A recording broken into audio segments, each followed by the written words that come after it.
Good evening, everyone, and welcome to our Elevate Parent webinar. We're going to be starting in about 2 minutes, so if you need to grab anything, a glass of water, a glass of wine, a cup of tea, a pen and paper, whatever you need, please do, and I'll see you in about 2 minutes.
Fantastic. I think we'll make a start. So, good evening, everyone. Thank you so much for making time this evening, and what I'm sure is a busy evening for everybody here, to attend our Elevate Parent webinar.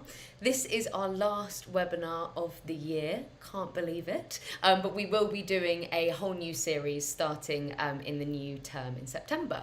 So, our parent webinar this evening is about technology and focus. For those of you who have attended a webinar before, you would have met me before, but for those of you who may be new, my name is Molly. I am a coach and I'm a presenter with Elevate. My role as a coach means that I work with students one-to-one and with families privately through our coaching program, our study skills coaching.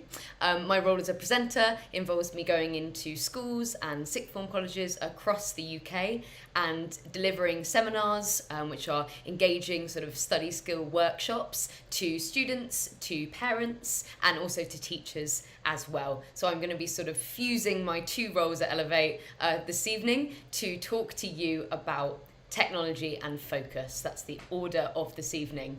So how I'm just going to sort of structure this evening, I'm going to do a little bit of an introduction to Elevate. I do excuse if you have seen this before, if you've joined us, but I just want to bring us all up to the same page. And then I'm going to spend about 45 minutes discussing technology and focus, the main sort of content for this evening. And then I'm going to leave a bit of time at the end, about 10 minutes, for a question and answer session. So I'll actually answer your direct questions. So if you do have a question that pops into your head at any point during the webinar, please do use the chat box, which if you're viewing the webinar at the moment on our website, it should just be below. If you scroll down to the right hand side, there should be a little chat bubble. You can pop any questions you have in there. If you're viewing us on YouTube, actually underneath in the description of the video, you can click onto our website and then you can use the chat box there. And my colleague Charlie is going to be monitoring the chat box, so she'll be collating those questions and she'll pop them through to me at the end. However, if your question doesn't get answered, don't worry, we'll be sending out a Q&A sheet as well. So another thing that I always just want to make sort of abundantly clear is, although this is called a parent webinar, I am not a parent myself. I am in no way going to be offering parenting advice. I wouldn't dream of it. That is not my place. Instead, what I'm going to be doing is sort of taking you through some of the skills that's based on our research to help students improve their focus and maintain a healthy relationship with technology. So that is my role this evening. So fantastic. Let's move on to a little bit of an introduction for those of you who are new to Elevate. So who are we? Who is Elevate Education? So at Elevate, we are the global leader in delivering study skills advice. We've been around for 20 years now, and we actually started as a research company just purely with this question that you can see here on the screen in mind. What do the top students do in order to get top results? That was what we sort of started with. We conducted a wealth of quantitative and qualitative research and really drilled down into what exactly are those top students do. And it came abundantly clear to us really that these top students who get very good results, it's not necessarily because, or it rarely is, because they are intellectually smarter or quote unquote cleverer than other students. It's actually usually down to their habits. What are they doing? They're working smarter than other students. What our research showed us is that there were 13 key study skill areas across which the habits of these top performing students really drastically differed from middle performing and lower performing students. And it's these 13 key study skill areas which form the basis of the programs that we run. So they form the basis of the programs and the seminars that we take into classrooms, in schools, and also our private one-to-one coaching as well. And one of the things that we discuss in our programs, both in schools and privately, is how to stay focused when studying and maintaining healthy technology habits, which are of course, really, really important skills, not just for students, but for all of us as well. So that's what we're going to be looking at today.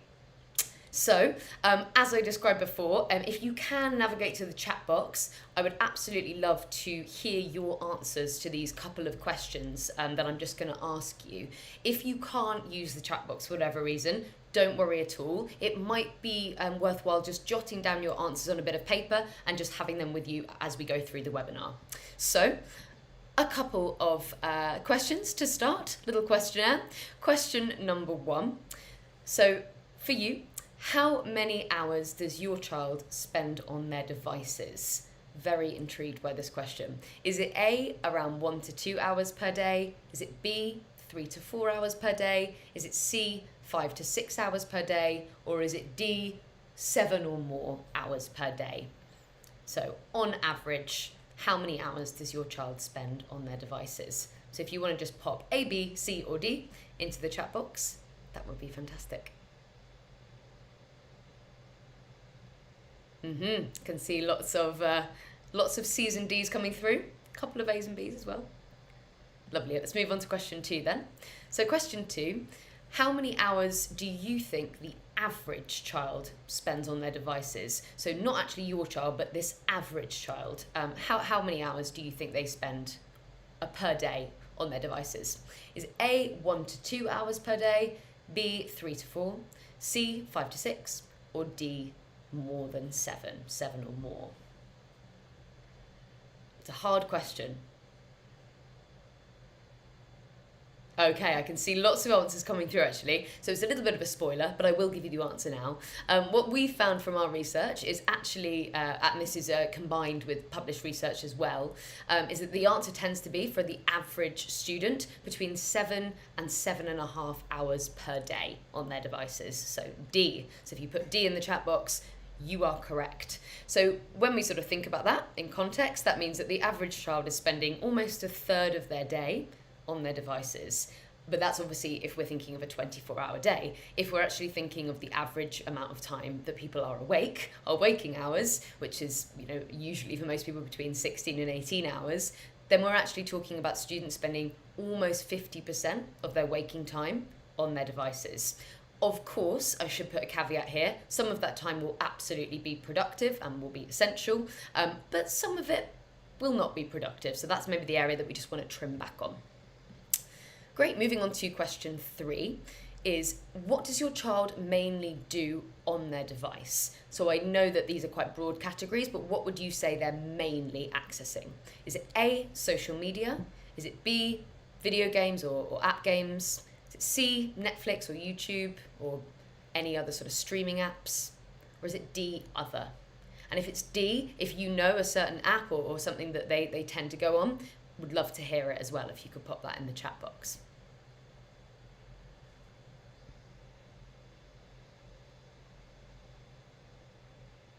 Okay, leading on to my final question then, question number 4, is to what extent do you agree or disagree with this statement that you can see here? So devices/social media negatively impacts my child's ability to study. Do you A, strongly agree with that statement? B, do you agree? C, do you disagree? Or D, do you strongly disagree? And the reason that I wanted to sort of ask you these questions really at the beginning about not only your children but also this sort of average child, especially this last question here really is to give you a bit of a benchmark of your child's current study habits and technology habits and how that really compares with the average student as well. Hopefully for any of you who were ticking D at the beginning saying, oh, I think maybe 7 or more hours, you actually know now that is close to the average. But also on the flip side of that, it's useful to know, if your child's more at the 1 or 2 hours, that's quite a lot less than average. So those questions hopefully would have sort of put your children into context. Fantastic. So let's move on to the main body of this evening then, putting those questions aside. And this really moves us on to the main question that I want to address, which is, why is the relationship between most teens and technology so sticky? And by sticky here, I really mean sort of just that, fused, difficult to separate. But I've chosen the word sticky. So I want to talk a little bit about some of the sort of neuroscience and the psychology behind this question here. Why is technology so sticky? So there are 3 main reasons really behind why technology is so sticky. I'm sure many of you have heard, if not watched, the sort of recent documentary on Netflix that came out maybe a few months ago called The Social Dilemma. If you haven't watched it, I strongly urge you to. It is absolutely fascinating, if not a little scary. And it was created, this documentary, by a guy called Tristan Harris, who was Google's former chief ethical officer. A very interesting job, I'm sure. And what I found really interesting personally, and all of us at Elevate, was about the sort of neuroscience behind why tech is so sticky and so addictive. And this is not, of course, just for teens. It absolutely happens for adults as well. But it does happen particularly to teens and students because at that period in our life, our brains are more plastic. This means that our brains can change really, really easily and quickly based on the behaviours and the things that we are enacting and doing regularly. So the first reason really that we find that technology is so sticky is that it is salient. When you download apps, such as particularly social media platforms, they are everywhere. They're sending you reminders, they're sending you notifications, and they're doing this, of course, on purpose. It is all to create that sort of habit of returning. And it's exactly the same with any sort of game apps. If any of you have game apps on your phones, or if your children do, you get reminders, if you haven't logged on regularly, or nudges to complete the next level that you're on, and you're getting this frequency impact. And our brain actually internalizes this stimulus that we're getting constantly and says, okay, well, if I'm getting this stimulus so regularly, it must be very important. Therefore, I must pay attention to it and give it more of my time. So the second reason is that technology is broadly, very broadly, social. Now, I'm sure that absolutely we could make a very strong argument for saying that social media is in fact, not social at all, perhaps even antisocial, but at its absolute core, technology is making connections between us. It's connecting people. That is not only through social media. Games, the rise in social gaming over the last 10 or so years, maybe even longer, is huge. Now playing games together, having our headsets, making that sort of social element of it as well, is a big part of it. Also, this is probably the single biggest reason that we've sort of heard from parents and students that during the last year and a half and during lockdowns, teens and adults, all of us, have been relying so heavily on technology, and that has made, as well, we've heard from many parents, it harder for them to restrict this technology because they don't want to be restricting this social connection, the connection that their child has to their friends. So it gets in a sort of a tricky situation. The third reason that it is so sticky is because it is rewarding. And the key thing here, really, the thing to think about is our favourite neurotransmitter that I talk about constantly, I reference in most of our webinars, and that is dopamine. So it's also known as the addiction neurotransmitter. And all of the sort of the software really coming out of the technological world at the moment relates to dopamine and this reward pathway. And the reward pathway relates to goal-directed behaviour. So in exactly the same way that we can become addicted to anything that is possible to become addicted to, we can become addicted to software and technology in the same way. So what is happening really is they're literally hijacking, the software is hijacking our ability to create habits.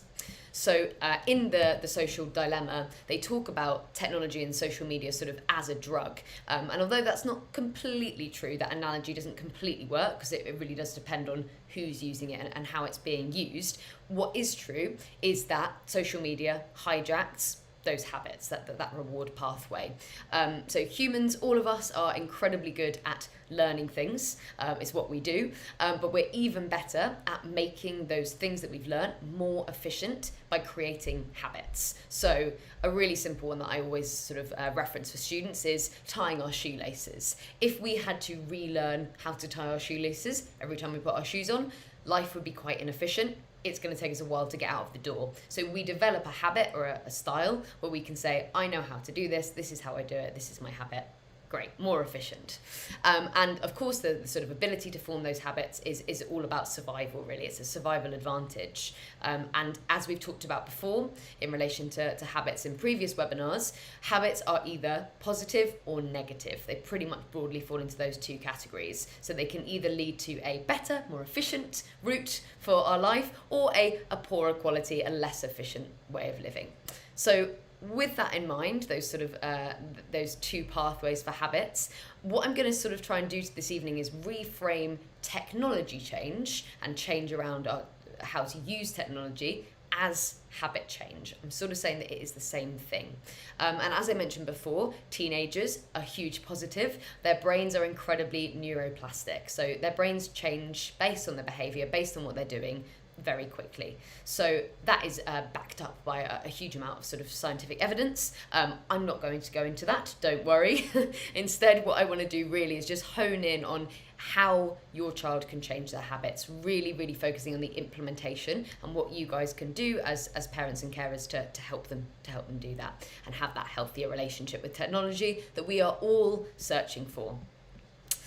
So, habit hijack, that is what's happening. How do we counteract it?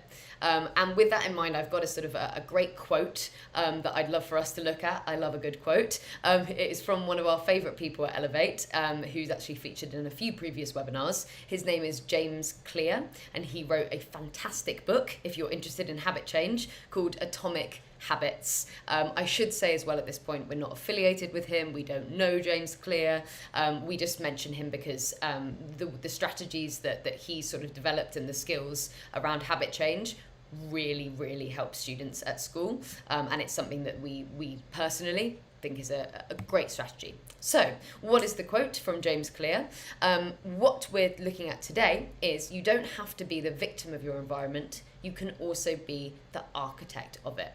So what we're saying here really is it's all about habit loops. Essentially, James Clear is saying that by constructing our environment in a certain way, we can increase our efficiency and help break down some of those poorer habits that creep in naturally. And what we're literally talking about is our immediate environment. So literally around us, where are we when we are working, studying, living? And how can we design that for maximum efficacy?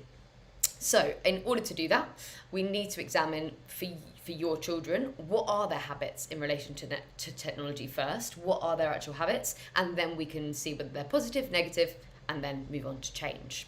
So how does this actually work? So what we have here is when we talk about habits, we also talk about breaking bad habits. So humans on average have about 200 to 300 individual habits. Of course, not all of them are bad. As I said before, many of them are just to get us through our daily life. But every single one of them, good or bad, fall into this loop that you can see here. So number one, the first part you can see there on the top left is the cue. So that's basically the trigger. What can we see that is leading us to do this habit? The second part then, moving around to top right, is the craving. And in this second stage of the habit loop, in the craving part, this is where the dopamine, the neurotransmitter, the reward neurotransmitter, that's where it's at its absolute peak, its highest. So interestingly, it's actually in the anticipation of the reward where dopamine is at its highest, not when we're actually sated and consuming that reward. So then when we're in the craving stage, that leads round to the third stage, which is the response. And then the response leads to the reward. That's what we're all seeking. So an example, which I don't know about you guys, but happens regularly for me, is if you've got into the sort of the habit of sitting in front of the TV and eating chocolate most nights. If I'm being honest, that is a habit that I have absolutely slipped into. So what tends to happen is you may see an advert on TV for chocolate and you're thinking, oh, Maltesers, I'd love some of those. And then you go, I've really got a craving now. The response is, I would like some chocolate. So you go into the kitchen or you go to the shop, you buy some chocolate, then you eat it, and that's the reward. So that's a sort of simple habit loop there. So as I said, this habit loop happens for every single habit we have, positive or negative, good or bad. So the key question really for us is how can we relate this habit loop and these rules back to technology? So how can we actually leverage it ourselves in order to improve our relationship and your child's relationship with technology, make it more efficient and make it more streamlined? So what we have here, skipping backwards, there we go, is we have James Clear's framework for breaking habits, which are actually the mirror opposites of the good habit laws. So what we've got here, we've got the habit stage, 1, 2, 3, and 4. We've got the good habit laws, what we want to do in green, and then we've got the bad habit laws. So that's how to break a bad habit, and the good is how to reinforce a good one. So to go through this table with a sort of really simple example, the classic New Year's resolution or lockdown resolution of, I would like to do some more exercise. So if that's our goal, do more exercise, the first thing we need to do is make it obvious. So there we can see number one, good habit law, make it obvious. So if we want to go for a run in the morning, put our shoes, put our running gear on the floor. So as soon as we wake up, we see it and we're like, yeah, that's what I have to do. Then the second stage, the craving, is to make it attractive. So we want to crave it.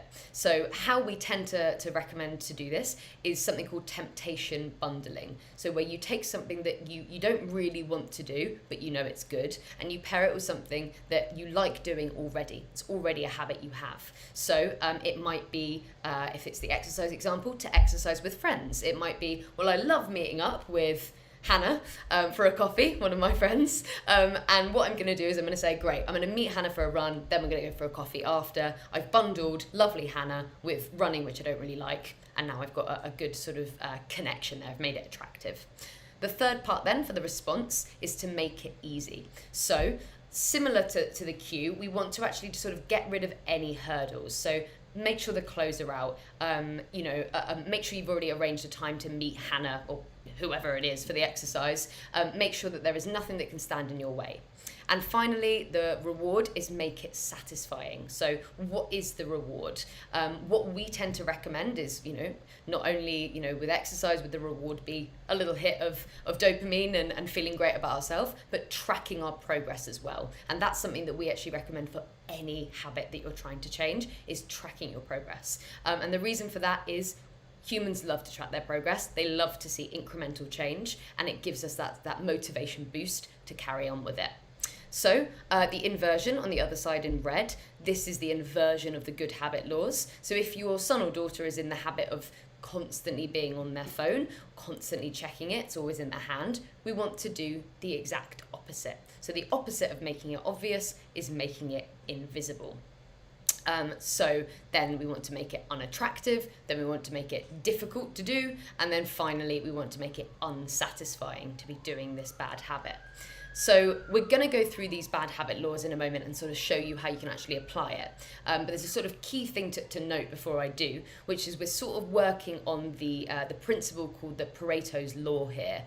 You might have heard of me mention that before. If not, it's also called the 80-20 law. And what that really means is that 20% of the things that we are going to do are going to lead to 80% of the outcome. So actually a small amount of what we change is going to lead to a huge outcome. So really what that means practically is we want to be focusing on 1 and 3. So the cue part, making it invisible, and the response part, making it difficult. Those are the two most important, and they're going to be doing most of the heavy lifting for us. And the reason for this really is that the attractiveness and making it unsatisfying, they are quite hard to change. Imagine, if you have a bad habit that you want to change and you've been spent the last 5 years doing something, it's of course going to be quite attractive and quite satisfying, otherwise you wouldn't have been doing it. So to try and convince yourself to do the direct opposite is a really hard thing to do.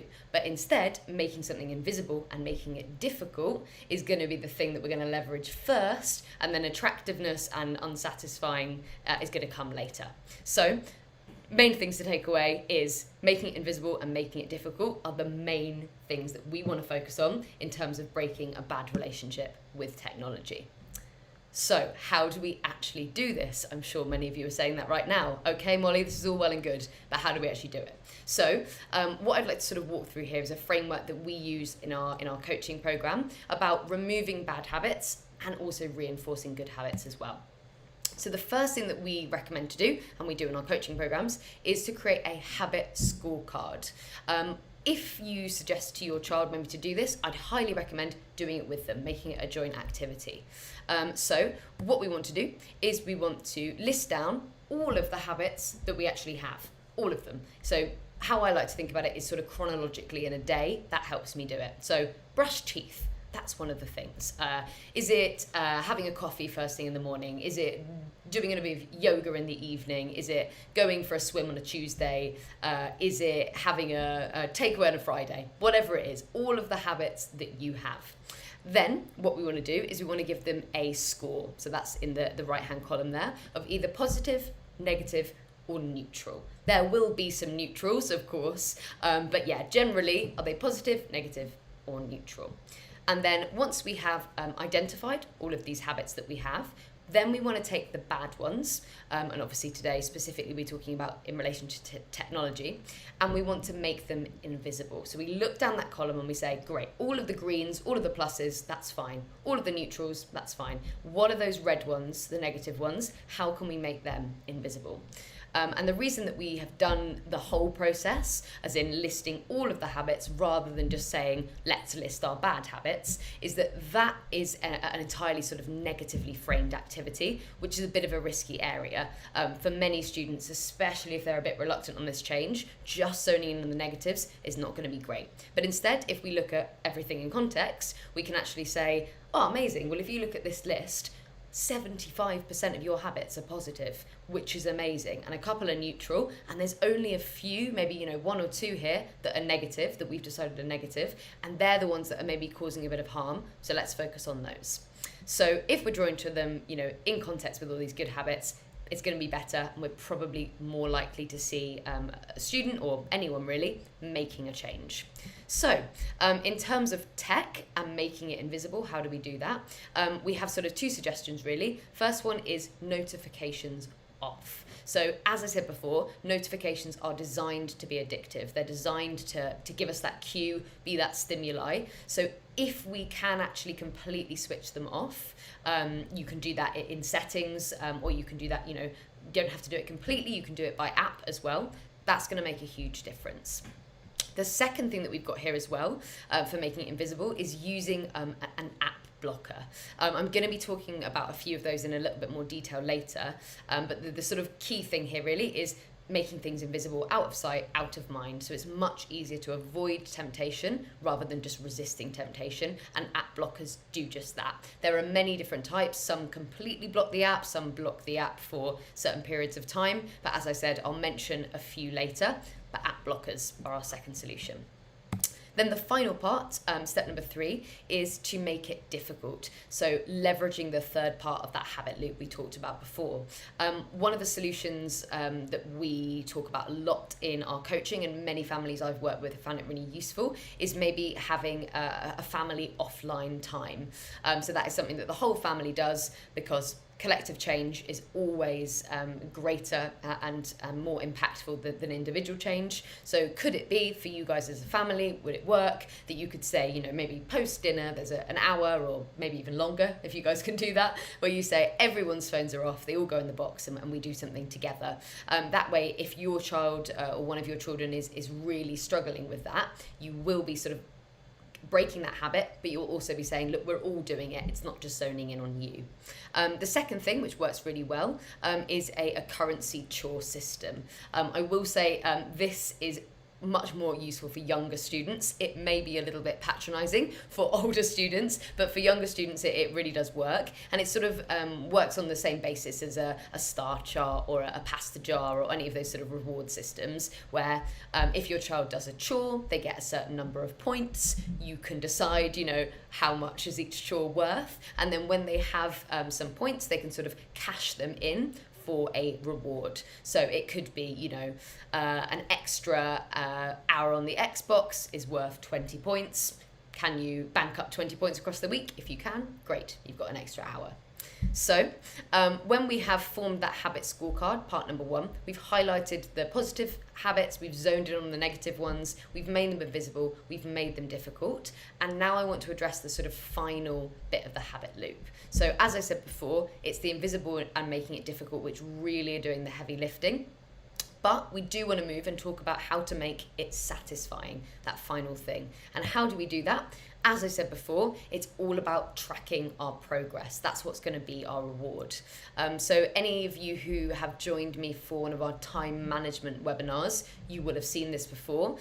This comes from an example from a family that we worked with. Their son was called Jack, mum was called Fiona. We worked with them in coaching. And what they did here, this was actually a sort of tracker to track making a weekly planner each week, but the key thing to really take about it is what is measured visually is more likely to get done. So if we can track our progress in public, make it visual, we're more likely to continue. So for this example, what Fiona and Mark and Jack and their other son Alex were doing here is they were saying, if you stick to your weekly planner 70% or more in a week, then you get a green cross, and if you don't, you don't. And then at the end, whoever's got the most green crosses gets some sort of reward, or just is the champion of the weekly planners, however you want to do it.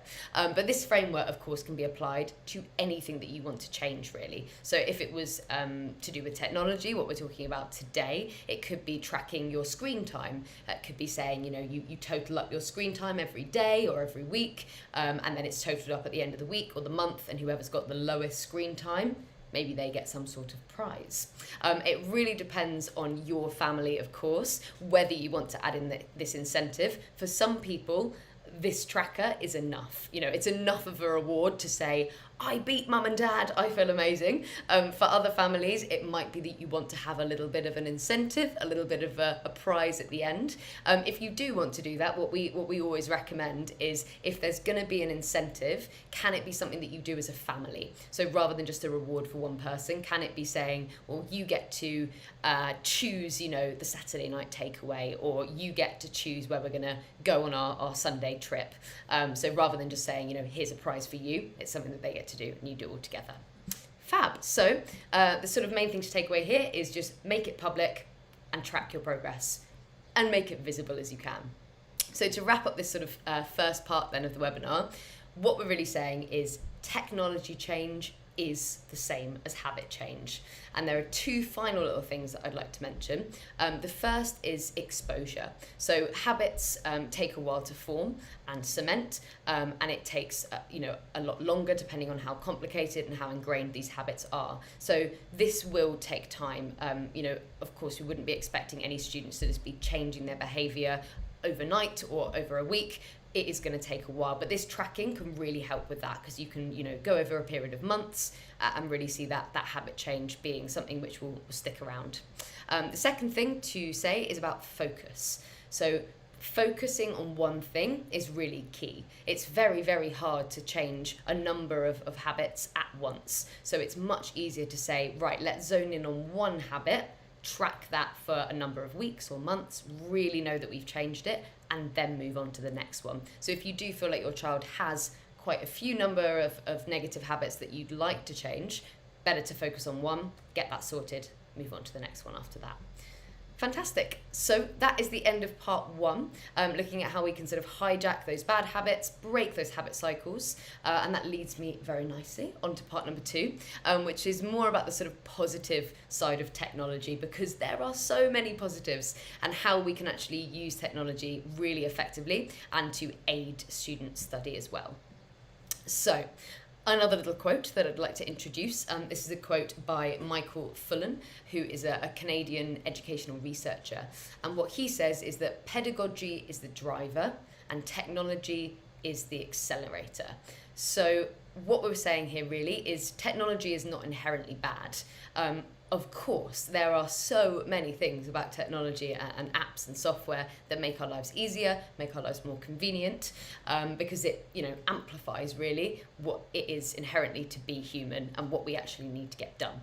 However, as Michael Fullan is saying here, if you don't have the right methodology sort of under the bonnet, then technology will compound the problem. So for example, to give a sort of example for you guys with a student, if your child, say, is not great at time management, they can't really build a planner, they don't know how to break down large tasks, giving them an app or some technology to help them map out their time is probably going to compound the problem rather than solve it, because they don't have the right baseline skills that they need to actually then use the technology effectively to plan out their time and organise their workload. So before I sort of jump into speaking about some specific apps which can definitely help so many students to use technology effectively, I would say that if you know your child has some of those sort of gaps in those fundamental skills, I would not suggest just throwing an app on top of that, because it's probably likely to exacerbate the problem, maybe even decrease their sort of motivation, and it won't be able to be a sort of a quick fix. So you will of course know, if your child has an area that they really need to work on the foundational baseline skills first, great, focus on that, and then add an app when they're really confident. This is what we definitely do in our coaching programs. We teach students the skills first, the skills of managing their time, of how to memorize, of how to revise, what is revision, and then when they have that foundation and they're really confident in using those practical skills independently, then we can introduce some technology that will just act as a sort of supercharger to make their life more efficient and effective. So with that in mind, I am going to take you through a couple of apps that we actually talk about in our seminars and in our coaching programs as well.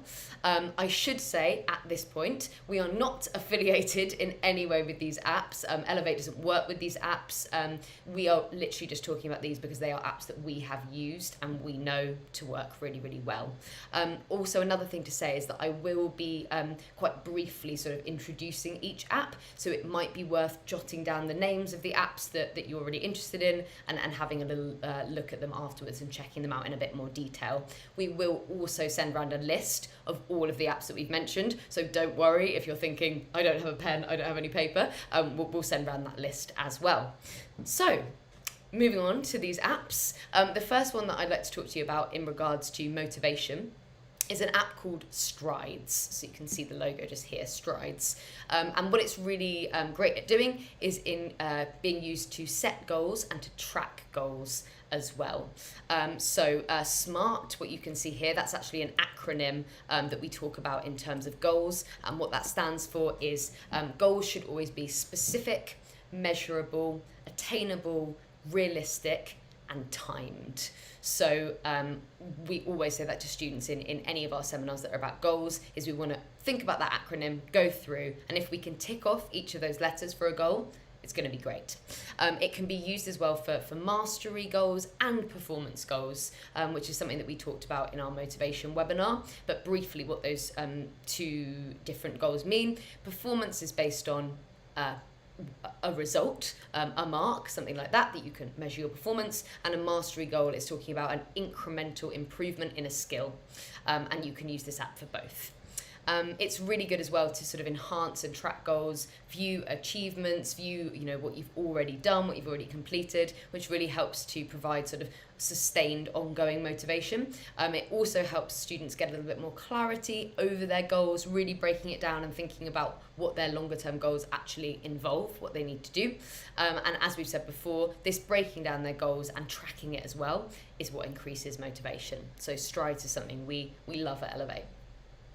Moving on to our second app, this one is called Habitica.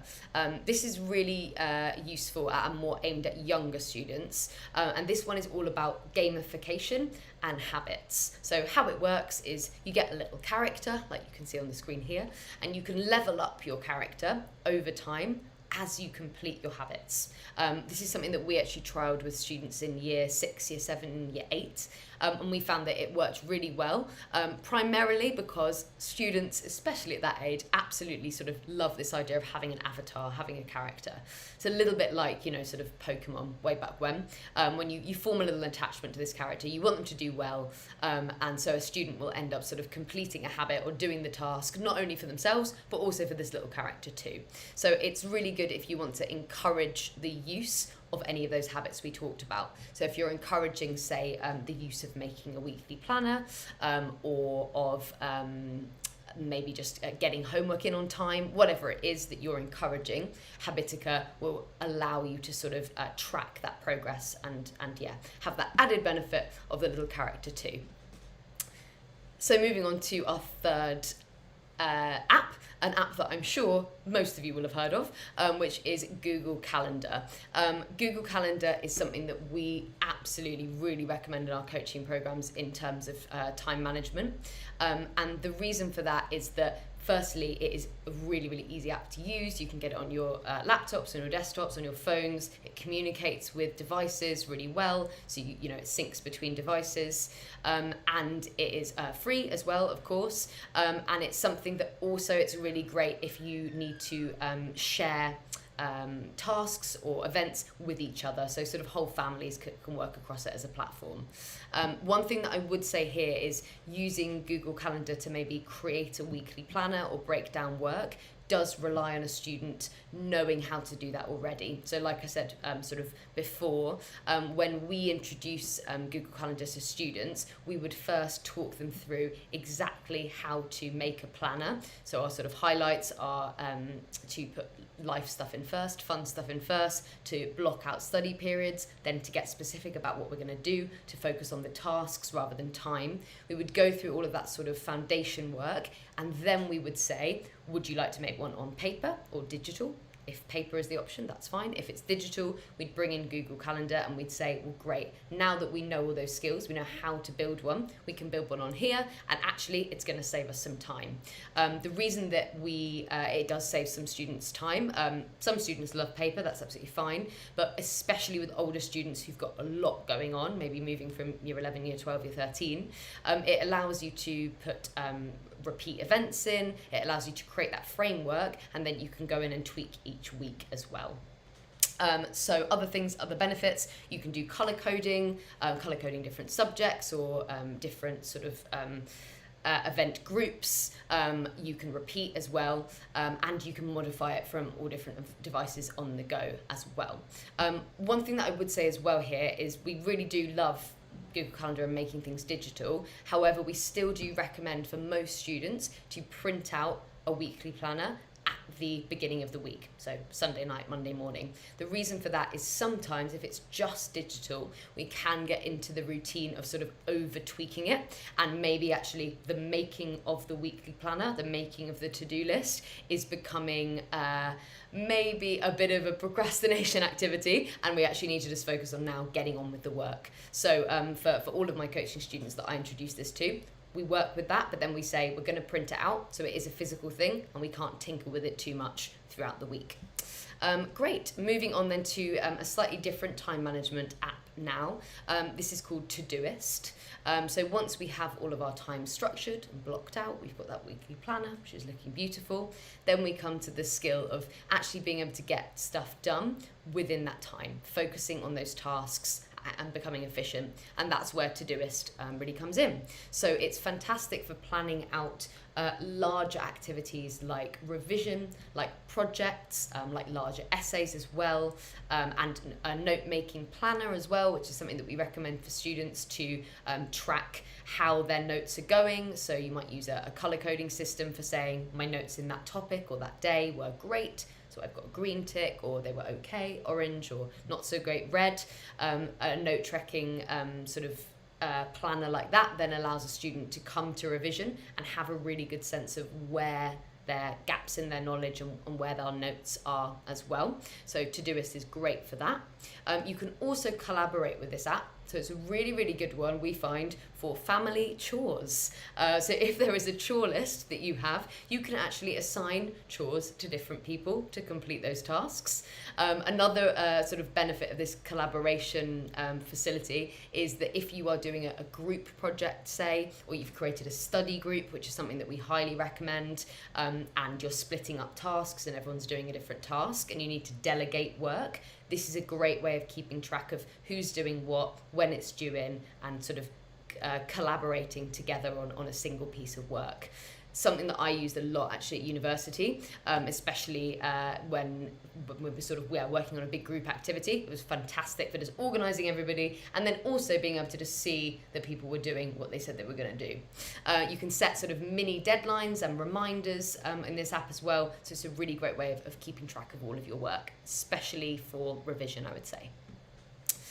Moving on now to procrastination. This is an app called Freedom, which I think I mentioned before in our stress and wellbeing webinar. Essentially, it is an app blocker, and it works on the principle that it is easier to have no temptation at all than to avoid temptation. So how it works is you can block certain apps, or you can set a quota for how long you spend on it a day, i.e., 30 minutes on TikTok, 30 minutes on Snapchat, whatever it is. So it works in a similar way to if you have Apple, you can actually do this within your settings. However, for some people, they find that it's actually better to have a separate app rather than settings that's sort of managing that for you. Moving on to another anti-procrastination app, and this is one that I personally absolutely love. I use it, and I've met many students and coaches and presenters as well who do, and it is called Forest. So sorry if the title was a bit small there, but it's just there. So Forest is the name of this app, and it's a really good way, we find, of encouraging students to use the Pomodoro technique.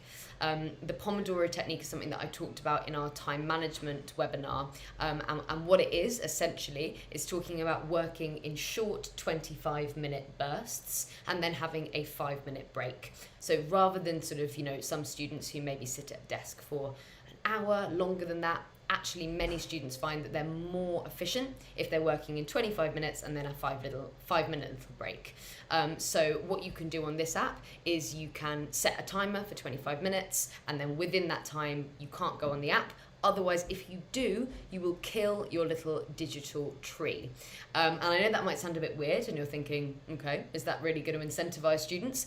Really it does, because that element of gamification of I'm trying to grow my trees and create this virtual forest, it really does definitely incentivize you, talking from experience here. And if you go on your phone during that timer that you've set, your tree will die and you have to start over again. The other thing as well that's an added benefit is also the app actually plants real trees. So there's an environmental advantage to this as well. Forest are actually teamed up with an organisation called Trees for the Future that plant real, non-virtual, real-life trees in deforested areas. So actually, as you're sort of growing your forest, not only are you, benefiting yourself, being more efficient, but you're also benefiting the planet as well, which many students we talk to really love that dual benefit. Great, so moving on to a slightly different type of app here. Coggle is an app for study skills in general. It is primarily about note-taking and mind mapping. Mind mapping is a skill that we really recommend to students of all ages. So what we can do within this app is you can transform notes that you already have into mind maps. You can then share those mind maps with friends, which is a great way as well of sort of utilising those study groups for revision. Just to flag as well, it's not a note-taking, a note-making tool. Again, we would need to have those sort of underlying note-making skills of how to condense, how to use our own words, how to structure it on the page. This is more for when we have those skills and we have great notes, then we can transfer them into mind maps to aid our revision. So yeah, again, great for revision, but also good for just throughout the term, keeping on track of our notes and doing some little sort of pre-revision tasks as well. And the final app that I wanted to talk about here is to do with memory skills, and the app itself is called Anki. So that first bullet point you can see there. So what it is, Anki is a flashcard app. So you create your own flashcards by writing your question on the front, the digital front of the card, and the answer on the back. And then what happens is they are given to you in a spaced repetition system. So the program will actually prompt you to revise the flashcards and answer questions at key times to utilize your memory retention and retrieval. So it's based on a wealth of research, which sort of initially started with something called the Ebbinghaus curve, which basically says that humans are really incredibly good at forgetting stuff. We didn't need to be told that, did we? We already knew that. But we actually do it at a certain rate. So this timed repetition that the app does can increase our retention. Because if we're practicing retrieval along those key points, along the timeline, the app actually uses an algorithm to know when to prompt you to test, and therefore to increase your retention. So although there are some other flashcard apps out there, Anki has that sort of added benefit of this spacing effect and sort of utilizing retention and prompting you to do it, which is fantastic. We really love it. Wonderful. So those are all of the apps that I wanted to introduce you to this evening. As I said before, if I whiz through any of them and you're thinking, what was that one? What was that one? We will absolutely send through a list to you in an email with all of those. So we'll go through our key takeaways, and then I'd love to answer some of your questions. So final takeaways. Takeaway number 1 is technology change is habit change. So we can absolutely use those good habit laws and those bad habit laws to change our relationship with technology. So firstly, we want to understand your child's habits, frame them as positive, neutral, or negative in that table like we did, then zone in on the negative, identify where these inefficiencies are, and then using those 4 laws of habit change, we want to make an impact on those. And what we're really leveraging is making the bad habits invisible and making them difficult. Those are the main things to think about. Which is really moving on to my second one. So if the 4 laws to sort of Précy, if we're trying to make a good habit, we are trying to make it obvious, attractive, easy, and satisfying. That's what we want for a good habit. And if we're trying to break a bad habit, we're trying to make it invisible, unattractive, difficult, and unsatisfying. And as I said before, the real heavy lifters there for breaking a bad habit are number 1, invisible, and number 3, difficult. That's what we want to focus in on. And the final takeaway number 3, is that we can absolutely use technology to accelerate learning and studying. It's not all bad. So as long as your child has those foundational skills in the different study skill areas, then we can add technology and these apps that we recommended to sort of supercharge them, make them more efficient. So if they're really good at note making, that's already something that they're like, yep, I know how to do that. Great. Coggle is something to enhance those skills, to make more mind maps and to make it more efficient. And if they're really good at time management in general, maybe we could add in Google Calendar or Todoist to, again, make them more efficient, and to make it more organised, and that give you, as parents and carers, visibility over it as well. Fantastic. So that is the entire webinar for this evening, the last one of the year. So as I said, we will be returning back in September with a brand new webinar series, but this is our last one of the year.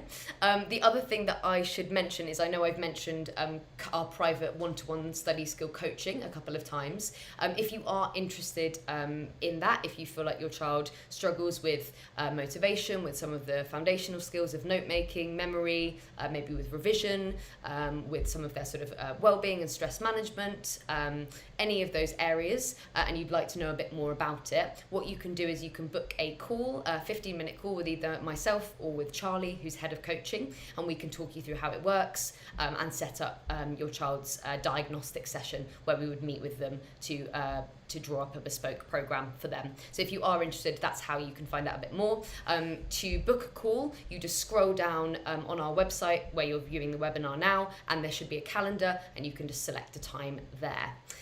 Fantastic. I'm going to move over to questions for the last sort of 10 minutes or so. But yeah, thank you so much for attending, and I'll dive into the Q&A.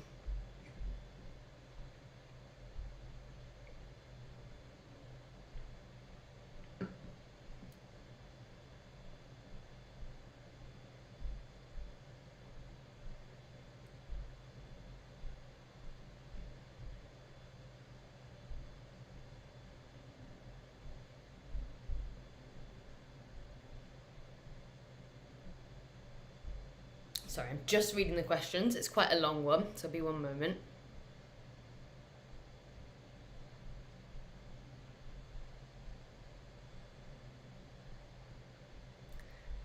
So the question is it okay to use technology time as a bargaining tool, so as a reward? So i.e., you know, you can do this homework and then you can have X amount of fun tech time. The answer here, which I know is frustrating, but is sort of, it depends. It's a little bit of both. But what I'll do is sort of outline the positives, the pros, outline the cons, and hopefully that will sort of allow you to make a decision there. So the pros of doing this is it is short-term. It is effective.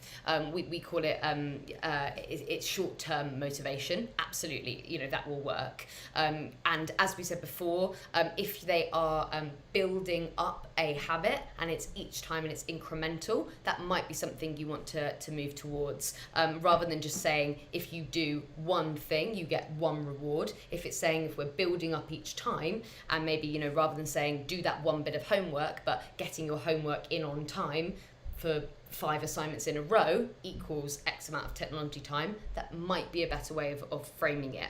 Another positive to this is that you will have oversight. You will absolutely know what's going on, because your child will have to be like, I have completed this piece of work, here it is, now can I have my reward? So it might increase your oversight, which might be useful. Cons, the sort of negatives to it, is sort of longer term motivation. So if we have this sort of transactional approach with you do this and I will give you this, then they are intrinsically linked. It may be then hard for a student to just complete their homework, you know, to a high standard or on time or whatever it is you're trying to cement, without getting that reward. So at some point when you have to withdraw that, are they still going to be doing the good habit that you've tried to enforce? So what we want to do instead really is, like I said before, sort of thinking about incremental change rather than just being like you've done it once and you get that reward once and it's just a one for one. It's a stepping up. The other thing that I would say is a negative is it could draw a bit of lack of agency, and it could mean that a student doesn't really feel like they are necessarily like in the driving seat of their study, because they're just saying, well, I do this and then I get this reward. So instead, that's why we sort of encourage the mastery goals, like we said, rather than the performance goals. Rather than saying, I'm just hitting this because someone's telling me, I'm actually seeing myself improve.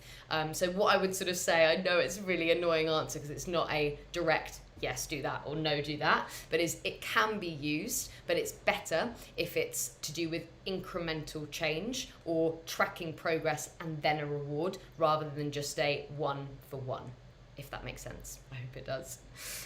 Just going to look at my second question.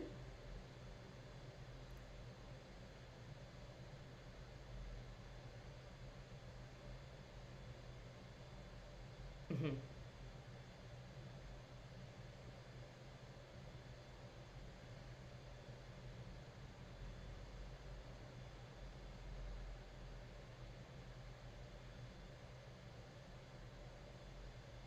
Mm-hmm.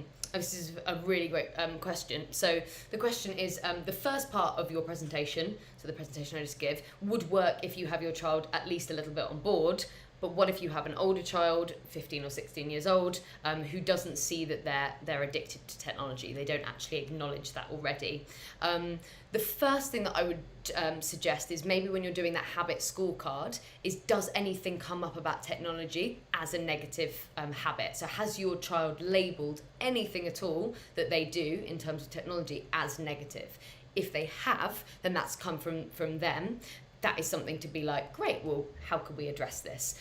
If you're not getting that at all, and if you're saying, no, my child doesn't, just doesn't see any negatives to it, what we recommend, and we know that has worked for quite a few families, is actually sitting down and doing this again, maybe as a family, rather than just making them do it, because it could seem a little bit like a sort of a punishment, and say, let's make it a little bit of a game and estimate how long we think we spend on average in a week or a day on our screens.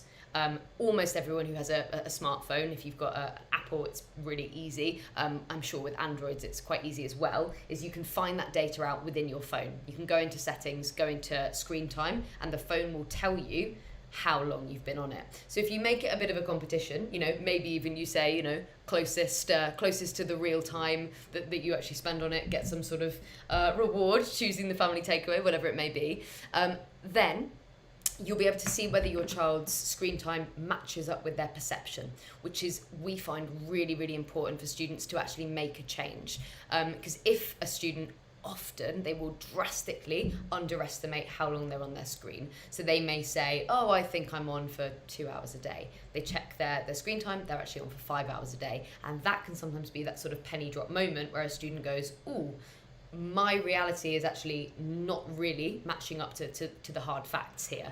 Maybe I need to change it. If that doesn't work, another thing that you could do is sort of focusing on motivation and what they'd like to achieve. We will be doing another webinar on motivation if you missed our previous one. So saying, well, what are small term, medium term, and longer term goals that you have? Breaking that down. Well, what's actually standing in the way of you getting some of these things done and moving towards that? And then when you go, oh, actually, well, what do I mainly do in a day? Is there a lot of tech time? It may be that a student, again, comes to the realization of saying, well, if I want this, if this is a goal that I've developed myself, and there's this whole amount of time which is really stopping me doing this, maybe I need to cut back on that. Another thing that might work, again, I hope these suggestions work for you, is maybe making a weekly planner. So if a student was sitting down thinking more about planning out their time, and then when they actually sit down and go through hour chunks of the day and say, what do I do when I get home from school? If we find, 3 hours are blocked out with screen time, again, hopefully a student will come to the realization themselves and go, that's way too much. I didn't really realise that I spend so much time there. No wonder I'm having to stay up late and get my homework done, last minute or whatever it is. And hopefully that will lead to their change. As I am sure, I am not the parent of a teenager, as I have to say, but I'm sure anyone who is will realise that for most teenagers, for most older students, the change has got to come from at least a seed of within themselves. But we absolutely will be doing another motivation webinar, and I think that some of the things I've talked about there will be fleshing out in a bit more detail in that webinar coming up. Final question, I'm just going to read. Sorry if I've slightly going over, but I'd just love to get through a couple more questions, so if people can stay on, please do. Mm-hmm.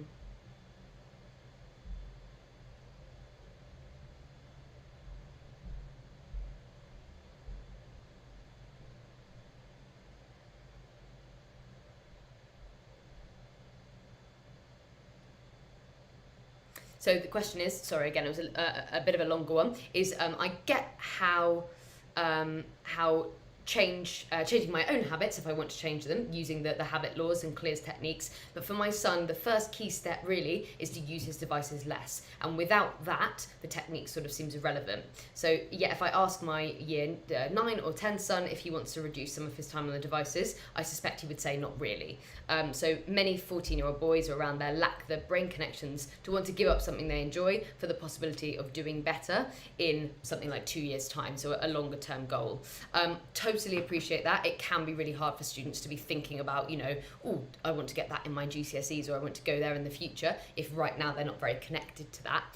What I would say comes back to is tracking progress. So if it is something that you would like to see them change, can you do it together and talk about the whole family reducing their screen time and their technology time, and tracking it and having some sort of incentive at the end of it?